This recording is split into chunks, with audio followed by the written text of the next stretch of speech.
Hey guys, John here, back with another one for you here. So for all their blubbering and sniveling, there is one thing that the Upwork haters out there do get right, which I know is probably going to send them all into convulsive fits of joy hearing me say that. But it is getting way more competitive, which is one of the things that they often point out. And I sort of mentioned this before, but freelancing is taking off. It's exploding a little bit in the last few years. So I've referenced this study before, but as of now, and again, these are hard numbers. So, I know Upwork puts these out, but these numbers sort of have to come from somewhere. Right? I just don't see them completely making these up. Now, their interpretations of them obviously could be biased, but the numbers themselves, I think we can sort of rely on a little bit here. Plus, Freelancers Union is involved with it as well. Anyway, 57.3 million Americans are freelancing, which is 30% of the U.S. population. In the next 10 years, that's projected to jump to over 50% of the population. So again, freelancing is sort of taking off, and it's sort of expected to continue to go that way, which means there are going to be more freelancers. There's going to be more people trying to get into these sites and so forth. The other thing is that along with freelancing getting bigger, you also have tech itself getting bigger. So I read this one article where they talked about that the tech workforce rate is the highest it's been since the dotcom bubble. And you see here a lot of those people, the largest and fastest growing category of tech jobs is software and web developers. So all those freelancers that are going to be coming into the site and so forth, they're not going to be walking dogs, they're not going to be writers or this or that. A lot of them are going to be tech people. They're going to be developers and designers just like you. And so again, it's just getting more competitive. And I think that's in part why Upwork decided to begin curating its freelancers like some of these other sites do, and not just let any sort of swinging, what in the front door, to sort of deal with this a little bit and have some sort of, I guess, standards that they put in place. So now you have to apply and get accepted. And when you add all of this up, again, what it means is more competitive, but also means that it makes it more work in order to be successful over there. And I think that's true. It's probably a bit harder now than it was, say, 10 years ago. That's just sort of the nature of where things are headed. That's the industry as a whole is getting more competitive in that sense. But I'm sort of reminded of the Pareto principle, which says that the Pareto principle itself says that oftentimes in many events, 20% of the effects or 80% of the effects are caused by 20% of the causes. And in this case, what you often see is that 80% of the revenue often goes to 20% of the freelancers. That's not exact numbers necessarily, but the point is that the revenue tends to sort of float towards the top, and the better freelancers, the better developers, that sort of thing, tend to make the bulk of the income. And you can sort of see that over here on Upwork. These are people that have I filtered for 10K plus earned, 1,000 hours billed, and charging $60 above or more. And so these sort of tend to be the people towards the top, and you can see the amounts here: 100K, 90K, 60, 150, 200, 100. I mean, these are some pretty big numbers for the amount that these people have earned over on Upwork. So the freelancers who do get in on Upwork and they figure out how it works and how to get sort of steady job invites, how to deliver and make clients happy and do all the things that you got to do over there, those who put in the work, they also sort of tend to get all of the reward, while everyone else tends to fight for the scraps and what's left over. And so when you're on the outside of that 20%, yeah, it can feel like Upwork is,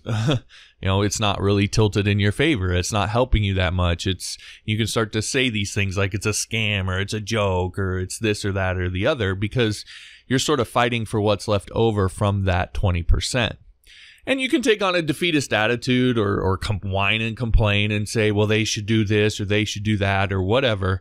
But at the end of the day, that's sort of always going to be that way, because these freelancers have proven that not in their own minds. They've proven it on the site itself that they can get work and they can deliver. And so it just makes sense that a lot of the invites, a lot of the work is going to sort of float their way. So the question becomes then, how do you get into that 20%? If you want to take a more optimistic, positive, aggressive mindset, how do you get into that 20%? Well, in this kind of hyper-competitive environment, every little advantage counts, and stacking those advantages in your favor is how you win. So I want you to imagine for a second if you had insight on exactly how the key thing to how Upwork works, which is its algorithms for matching and surfacing freelancers and putting them in front of clients, whether it's searches, suggested freelancer lists, etc. If you had insight on exactly how those algorithms worked and all your competitors didn't, what kind of advantage would that be, right? If a little advantage can give you a big leg up, what will a big advantage get you? How much easier could you get work? And how much more could you charge because you have so many people trying to hire you that you can't take on all those people? So this is why I always try to illustrate to people who want to be on Upwork how important understanding their algorithms is. It's crucial to winning consistently over there and getting into this top 20% and being one of these freelancers that's making 100, 200, 300, 400, 500K over on the site. Now, I happened to stumble on sort of the keys to those algorithms. I've talked about this. I found these blog posts. They've, of course, since been deleted, but they talked about the key components of how the algorithm worked. And I happened to stumble on it by pure dumb luck back before it became this really closely guarded secret. And it changed everything for me. I went from basically crickets on Upwork to my first job being a 2K job, and it was very quickly a matter of days after I changed everything. And eventually got to the point where I had more job invites than I can handle. And I've seen this same thing happen to students of mine who learn this. In fact, I just got this comment this morning, which got me sort of thinking about this all in the first place. And this came from Julia, and she said, "This is Julia again. I've made changes you suggested on my Upwork profile. I'm glad to say I received my first invitation this morning. Definitely put a smile on my face. I accept the invitation and have been going back and forth in regards to the job description." So it sort of always still amazes me how quickly this happens when I get these sudden change messages all the time, and people just make these what seem like small little tweaks, and then all of a sudden it's like, oh, I got my first job invite, and I got my second one, and I got my third one. It still amazes me, even though I understand it, I've seen it a bunch, how quickly all of this can happen when you make these changes. And that's sort of the big thing that I'm trying to hammer home ultimately here. You know, these haters can rant and rave and do all they want talking about Upwork and, you know, make all their little points and so forth, but I've seen it time and time again. When you change your behavior, you change your results. And that's true with anything, but it's especially true on Upwork because it is so algorithm based, right? There's not some human there pulling strings. When you figure out the algorithm, you make the changes to appeal to that algorithm. It doesn't care, right? It's dispassionate. So it can happen very, very quickly like that. So that's sort of what I wanted to say for today. If you want to learn what I learned and what I've taught all of these people, it's in my Freelancing on Upwork course over on Skillshare. You can just go to upwork101.com to learn more about it if you want to get into that. But always keep in mind, when you change your behavior, you change your results. You can sit there and whine and complain and lament and all of this stuff, but at the end of the day, that's not going to change anything. That's not going to help you get better results. So you can either do that, or you can invest in yourself a little bit. You can take some responsibility, and you can look at what you can change, how you can change your behavior so that you can get different results. So at the end of the day, that's what it comes down to.